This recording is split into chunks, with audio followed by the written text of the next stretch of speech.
Hello বন্ধুরা, update take pro YouTube চ্যানেলের পক্ষ থেকে সবাইকে জানাচ্ছি আন্তরিক শুভেচ্ছা ও অভিনন্দন।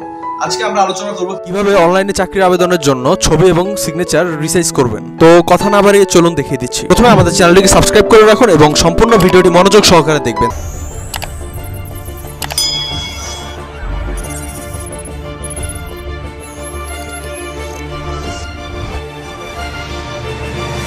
আপনারা দেখতে পাচ্ছেন যে অ্যাডোব ফটোশপটি আমাদের সামনে ওপেন অবস্থায় আছে। চাকরির আবেদনের জন্য যে ছবি এবং সিগনেচারটি ব্যবহার করব সেটিকে আমরা ফটোশপে ইম্পোর্ট করে নিচ্ছি। আপনারাও আপনাদের যে ছবি এবং সিগনেচারটি রয়েছে সেটি ফটোশপে ওপেন করে নেবেন। আপনারা সবাই জানেন যে কোনো ছবিকে সাইজ করার জন্য আমরা অ্যাডোব ফটোশপের ক্রপ টুলটি ব্যবহার করে থাকি। আমরা ক্রপ টুলে ক্লিক করে উপরে সাইজের অপশনে গিয়ে যে নির্দিষ্ট সাইজটি প্রয়োজন সেই সাইজটি দিয়ে দেব। ফটোর সাইজটি হচ্ছে 300x300 পিক্সেল। আমরা 300x300 পিক্সেলের ছবিটিকে ক্রপ করে নিলাম। দেন আমাদের ছবি তৈরির কাজটি শেষ হয়ে গেল এবং আমরা Ctrl+S দিয়ে ফাইলটিকে সেভ করে নেব। এখন আমরা দেখাবো কিভাবে আপনারা পাসপোর্ট সাইজের ছবিকে ক্রপ টুল ছাড়াই ডাইরেক্টলি 300x300 পিক্সেলে সাইজ দিতে পারবেন এবং সেটিকে আপনারা অনলাইনে চাকরির আবেদনের ক্ষেত্রে আপলোড করতে পারবেন বা জমা দিতে পারবেন। সেটি করার জন্য আমরা ফাইলটিকে টেনে এভাবে ছেড়ে দেব এবং ফাইলটির উপর রাইট ক্লিক করে ইমেজ সাইজ অপশনটিতে ক্লিক করব।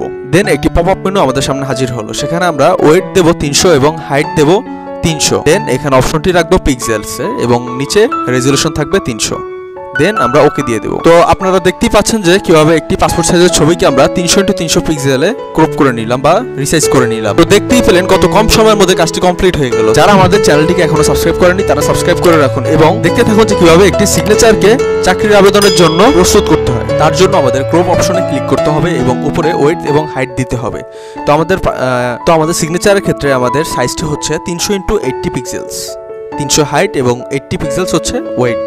আমরা সেই অনুযায়ী ওয়েট এবং হাইট দিয়ে ছবিটিকে ক্রপ করে নিচ্ছি। তো ছবিটি ক্রপ করা হয়ে গেলে আমরা ছবিটির কালার যদি একটু বাড়িয়ে দিতে চাই তাহলে আমরা Ctrl+L প্রেস করে লেভেলসের মাঝখানে যে অ্যাঙ্কর পয়েন্টটি রয়েছে সেটিকে আমরা ডান দিকে টেনে দিলে সেই লেখাগুলো আরো কালো হয়ে যাবে। তো এভাবে কালার অ্যাডজাস্টমেন্ট করে আপনাদের পছন্দ মতো করে নেবেন এবং ফাইলটিকে সেভ করে নেবেন। তো সেভ করার জন্য আমরা কিবোর্ড থেকে Ctrl+S শর্টকাট ব্যবহার করব এবং সেখানে জেপিজি ফরম্যাট রাখবো। তো আপনারা দেখতে পাচ্ছেন যে এখানে সাইজটি অ্যাকুরেটলি রয়েছে, 100 কেবির নিচে রয়েছে। তো এভাবেই আপনারা ফাইলটিকে সেট করে ওকে দিয়ে দিবেন। তবে ফাইলটি সেভ করার সময় একটা জিনিস খেয়াল রাখবেন যাতে করে ফাইলের সাইজ 100 কেবির নিচে হয়। যদি ছবি এবং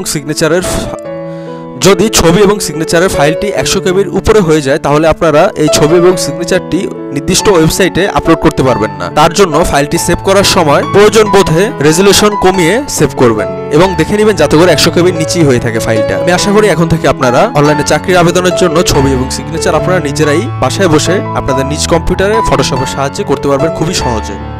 পরবর্তী ভিডিওতে আমরা সরকারি এবং বেসরকারি উভয় ধরনের চাকরির আবেদন কিভাবে অনলাইনে করতে পারবেন সেই ক্যাটাগরির ভিডিওগুলো আমরা আপলোড করব। পরবর্তী ভিডিওতে দেখতে পাবেন যে কিভাবে সরকারি এবং বেসরকারি চাকরির আবেদন অনলাইনে করতে হয়। তো সেই ধরনের ভিডিওগুলো দেখতে আমাদের চ্যানেলটিকে সাবস্ক্রাইব করে রাখুন।